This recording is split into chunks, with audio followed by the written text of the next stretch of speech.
VR 是虚拟的，但体验是真实的。大家好，欢迎来到本期的 VR 网络，我是老朋友翟老师。众所周知，由于 Meta 他们的开发人员太废，即便是在2年后，克莱3都没有得到实时连续场景网格扫描的功能。但是一个第三方开源的免费小游戏叫激光枪战实现了这一功能，而且运行的相当无缝且直觉。实际上 Laser Tag 在今年年初就放出来了，当时我试玩的时候有着明显的卡顿，而且光枪子弹并不能时时刻刻跟现实的物体产生准确的碰撞。但这个月2号它更新了 2.0 版本之后就已经近乎完美了，可能是后来 Meta 开放了 Pass-Through Camera API 给运行表现带来的提升。那现在游戏游玩时实时扫描周围环境的距离和精准度大大提高，房间里的物体被移动了也没有关系，即便你是绕着拐角或者沿着长长的走廊射击都不会是问题。这意味着大型的住宅或者多层空间甚至户外都能轻松使用，而且激光子弹会穿过现实障碍物与空气发生碰撞的 bug 也基本没有了，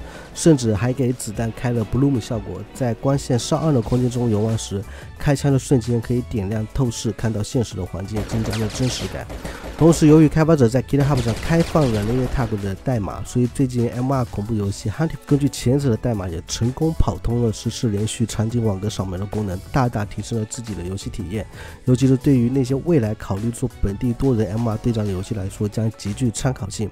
比如 Laser Tag 的开发者还准备加入一个魔法模式，把枪换成法杖，然后结合语音控制，喊出 Lightning 是闪电攻击，喊出 Fire 是火焰魔法攻击。毕竟他们已经解决了核心的实时扫描的技术问题了，具体想玩什么样的本地多人对战本质上都大差不差了。反观克莱3目前自己系统设置里的空间数据扫描依然还需要你按照一个个房间去扫描，扫描完了还要手动确认，而且像椅子这种东西移动了又得重新扫一遍。所以当你第一次启动 Laser Tag 按下扳机的那一刻，一定是会很惊喜的，就是感觉我都不用预先准备，就这么启动游戏射向现实物体，子弹就跟现实产生了碰撞。虽然游戏没有什么单人模式，但是我第一次还有就这么开着枪在家里跑来跑去，饶有兴致的体验了10几分钟。像房间里这种非标准矩形样子的风扇或者小椅子，在快速系统设置的预扫描里经常是虽然能扫描到，但后面收成房间时确实不会被识别读取，又只能你自己手动拉一个矩形框出来进行标注。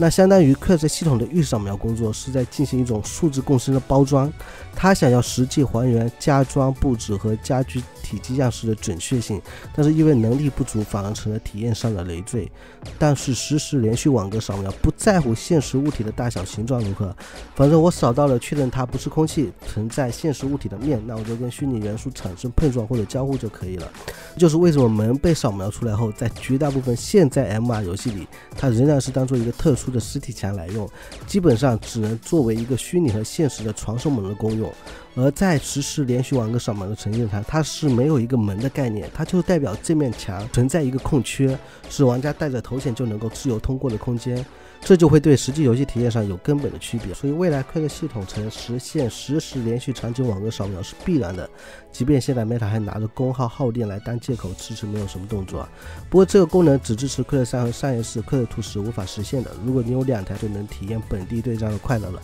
而且开发者说过，只要有人在本地创建了游戏房间，另一个玩家就会自动加入对决，也减少了多人游戏连接的摩擦。目前 Laser Tag 直接在商店里搜索免费下载即可，大家感兴趣的可以去体验，那开发者们则可以去下载游戏代码，好好参考学习一下。OK， 那本期的视频就到这里，我们是不等的 VR 成熟，是陪着 VR 成熟落地 VR 角圈。如果你也是对 VR 相关感兴趣，欢迎加入我们的玩家交流社群，最后别忘了给我点赞、投币、转发3连。那我们下期视频再见。